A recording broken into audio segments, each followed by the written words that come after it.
Hey guys, welcome back into another video on the FBTC Rugby channel. We've got a really special guest today, former Leicester, Worcester and Scotland head of recruitment, Jan McGinty. How are you doing today, Jan?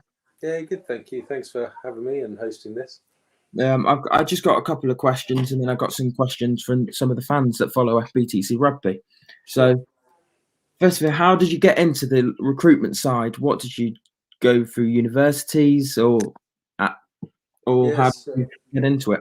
it's. I suppose it's one of those, like, everyone has their individual career paths, and when I first started getting into rugby per se, I'd played a bit of like semi-professional stuff for a team called Newbury. I basically gone to university and come back to that, but then I got injured, so I kind of had 3 shoulder reconstructions. So a friend of mine who I started working just trying to find a job after rugby. So I was just doing sales and stuff like that. So I ended up working for a guy that was originally was my financial advisor, and he said, "Look, you know loads of guys in rugby. Why don't you come and do some work with us?" So I worked with this company, and I kind of I had about 100 rugby guys who I looked after all their finances for, and then got to the point where players had trusted me with their finances, so they said, "Look, can you look at my contract as well?" So I set up a company to just start to do that, and very quickly I thought, well, actually, this is what I really want to do. So I was approached by one of the biggest rugby agencies at that time in 2005 to join them, to take my clients with me to that, but also inherit some clients. They predominantly had guys that come in from overseas, namely New Zealand, Australia, and South Africa. So that was where they were traditionally strong, but they wanted to try and increase their kind of English qualified players. So I ended up doing that for 9 years. We basically made it the biggest rugby management company globally. We sold it twice. And kind of by the end of that journey, I'd had a number of players who had managed pretty much most of their careers. I was just ready for a fresh challenge. And so I decided to go out on my own. And so as well as players, I managed coaches. So one of the coaches I managed was Dean Ryan.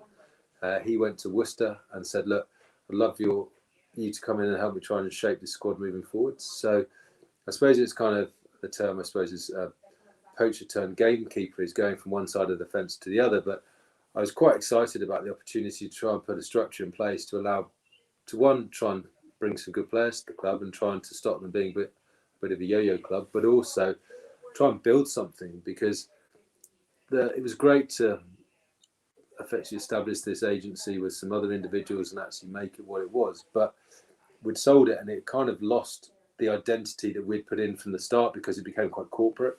Like when I first started, everything was done on a handshake, then everything had to be done on contracts so that the company knew exactly how many clients they had. So I was quite old school in that. So to be able to go into actually a club and actually work and actually see the benefits of the hard work to come to fruition is something that I really enjoyed. So yes, I did that, and so I went from 4 years at Worcester to just under 2 years at Scottish Rugby Union, and then I got headhunted by Leicester to come down to them I think they were in the throes of making a number of changes, both at board level and across the management piece, along with some of the coaches. So I'd known Simon Cohen for 20 odd years, so I had a good relationship with him. I knew of Peter. I knew of Jed. I kind of met Geordie socially, and I knew Steve, but I hadn't really. So it was quite interesting. For me, it was like there's a massive sleeping giant there. It's got, you look at the purely on the numbers, it's the largest amount of season ticket holders, the biggest pure rugby seater stadium there is, the most amount of, on average, gate receipts as well per game. So it was a big sleeping giant. It hadn't obviously done very well in the last 2-3 years prior to me coming in, and I felt that there could be some potentially easy wins to start trying to change the fate of the club and trying to get them back on track. But like anything, I think Steve's talked about it recently, is it's not an overnight fix. Obviously, players tend to have contracts ranging in 12 to 24, 36 months still before they come to the end of those. So you actually have to be planning, in some instances, up to 2 years ahead of actually looking at what proper succession planning looks like, what the development squad looks like, what the academy looks like, to actually start probably seeing the fruits of your labour. So as I say, it's sometimes hard to be able to not see it through. The reality is, unfortunately, I work in an industry where that happens quite a lot, and also no one really ever saw the knock-on effect from a financial perspective of this pandemic. So it's Leicester, it's really tough. You've got, as you say, one of the reasons it attracted me was because of the high revenue streams from commercial, from the ticket holders and season ticket holders. But they're also going to be the hardest hit when you can't put anyone in the stadium. So, so it is what it is, unfortunately. They at the moment they're not the greatest side, but in another sporting term, you might be a massive side but not do so well. And I think that's what Leicester. They're a big club across the world. People more know about Leicester Tigers than they know about Exeter Chiefs overall. And people around the world know that, and I think that's what makes it so good. And I think it attracts, even though we're not doing so well, it still attracts big players over because of the name and the history at the club. It does. It's quite interesting. So I decided when I first joined, in the first 100 days, I'd try and make sure I found out 95% of the players that are available in the market globally. So I went to Australia, New Zealand, South Africa, France, and I was in Portugal, but that was for something else. But so I kind of did 5 countries within that first 100 days, and then I went to Argentina after that. And I made a video of presenting the club and its best aspects, but also they'd historically had a few interviews with players about why they'd originally chosen the club. But the reality of when you go overseas is they don't necessarily know about the league position over the last few years. It's all about the history of the club. And obviously, the seasoned internationals that have played at the club, the players that have come from overseas and represented the club. And as you say, it's globally renowned and respected for the tradition of the club, for being one of the oldest clubs, having hosted international games as a club against international teams, touring teams. There's such a rich tapestry of history that people want to be involved in it and they want to kind of wear that shirt. And I think it's also it's a symbolic and well recognised global shirt that everyone recognises. So I think you're right. It still manages to, I suppose, leverage off the history of the club, but unfortunately that can only go so long. So you do need to turn it around so it can start being successful again. I know, and I think under my opinion, I think Geordie unfortunately was let go. But I think Steve is bringing this club, and he's very astute, and he's got experience as probably one of the most renowned coaches in the world in Eddie Jones. So he knows what he's going to do with the club, and it's not some people need to realize it's not a flick of the switch. It's going to take time. We haven't been up there. We've been down in 11th for 2 seasons in a row. And I do think this where Geordie and Steve have made a massive difference. And you, 2 seasons before, and I think people know this, the recruitment wasn't good enough. I'm not being harsh, the recruitment. And I think you made a massive difference bringing, I imagine you bring in Thomas Lavanini, Kyle Brink, players like that.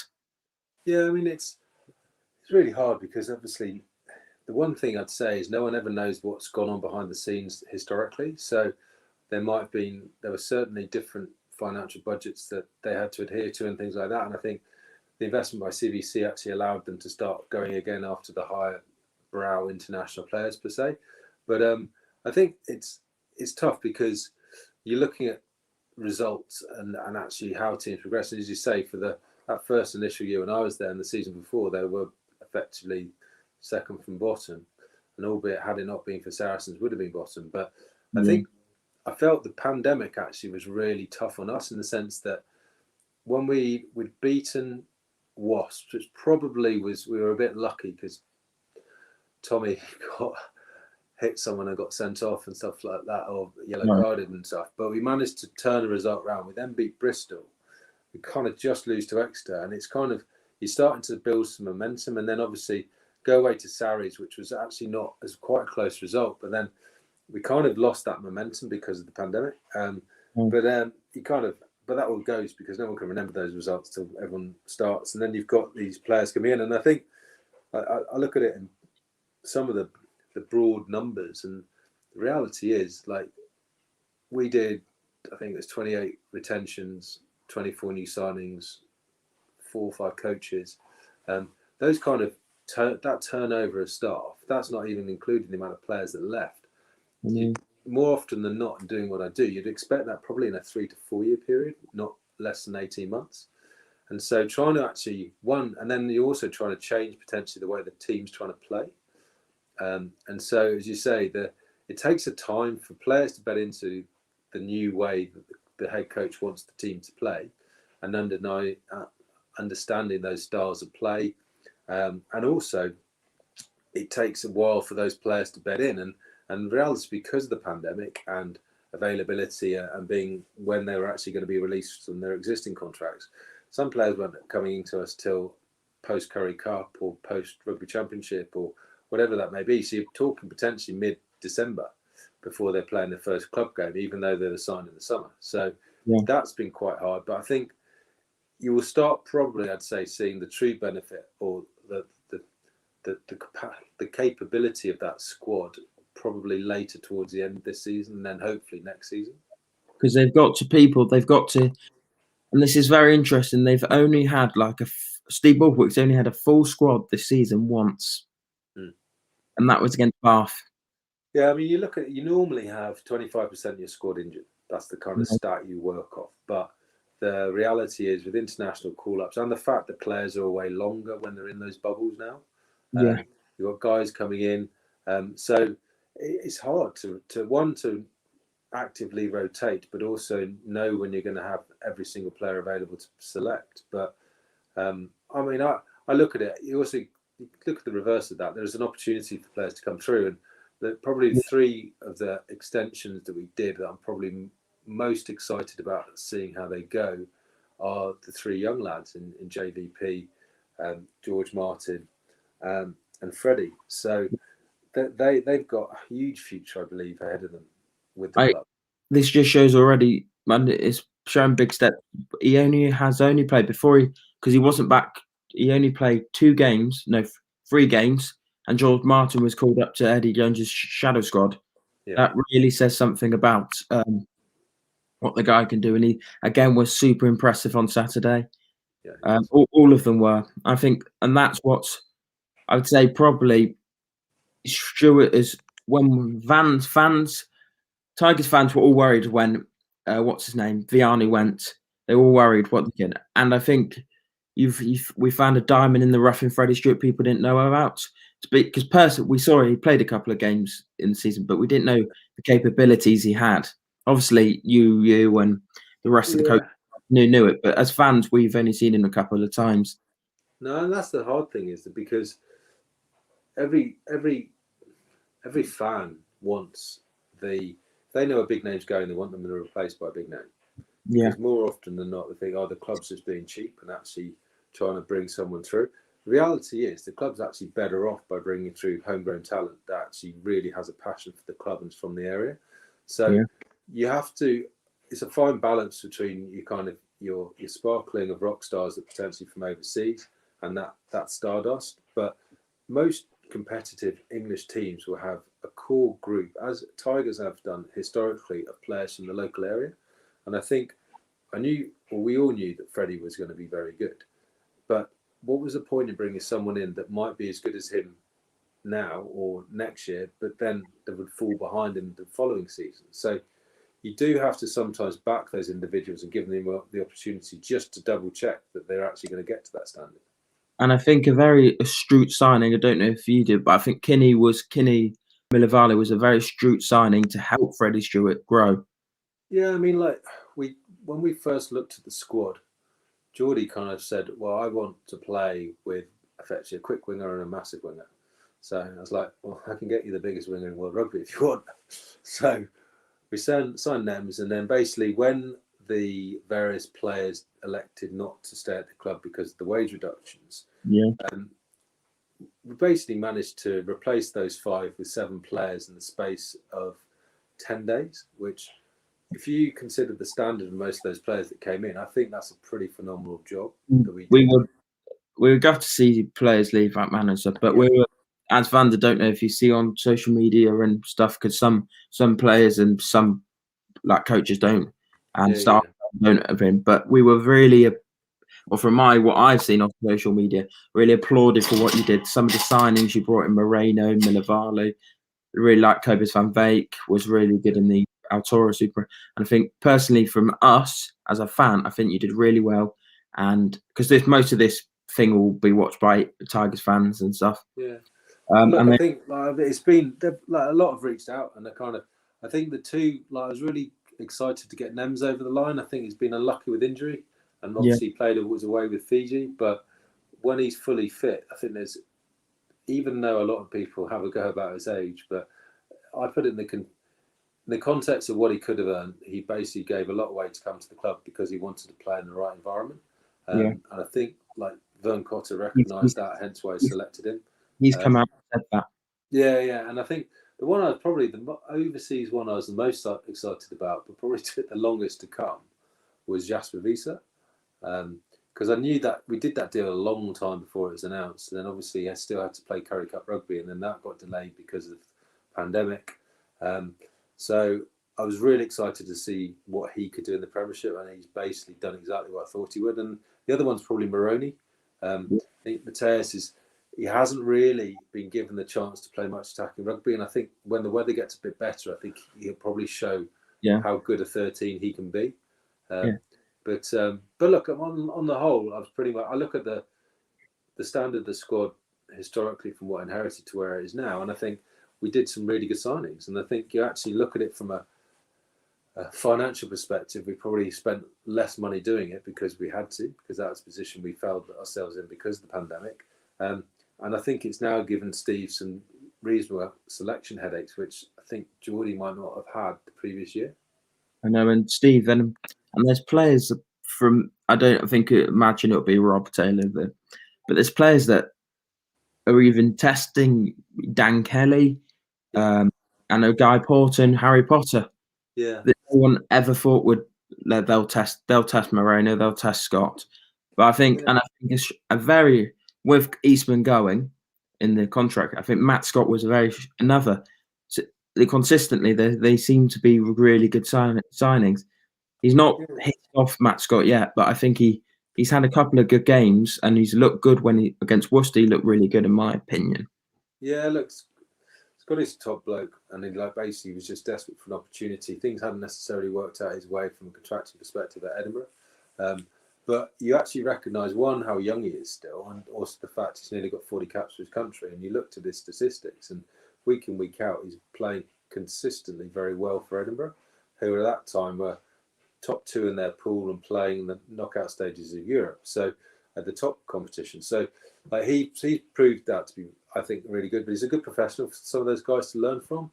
Yeah, Same as Yako is as well. But like Dan was kind of on the radar more from I think he's probably 12 months ahead of where we potentially envisaged him. With Harry and Guy. yeah, Guy. They're basically, Rob had recommended them. We were looking at them as squad players, but basically they both came in and just absolutely had a great attitude, just want to get better, want to improve, happy more to, they were getting more opportunity to play regular rugby here than they were potentially with their respective teams in Australia. So there was a Sydney Uni with both of them, and they're actually really good mates from Sydney Uni as well, and Rob had kind of helped with that. But ultimately, when we spoke to them about Rob leaving, they still were both like, no, I really want to be here. I want to improve. I still want to feel I've got a good job to show people what I can do in both instances. So, look, I think they will just get better the more and more they train and just learn a different style of rugby from what they used to. Yeah, I know, and you're seeing this now. I think Steve will get really good. I think Geordie was a really good director of rugby, but didn't have the experience around him. Yep. If you get what I mean. I think he's really just needed, but unfortunately, Steve, and it didn't work out for the two. But back Steve to do. He knows what he's talking about. He's got the experience behind him with Eddie, and he's got contacts around Eddie Gatland.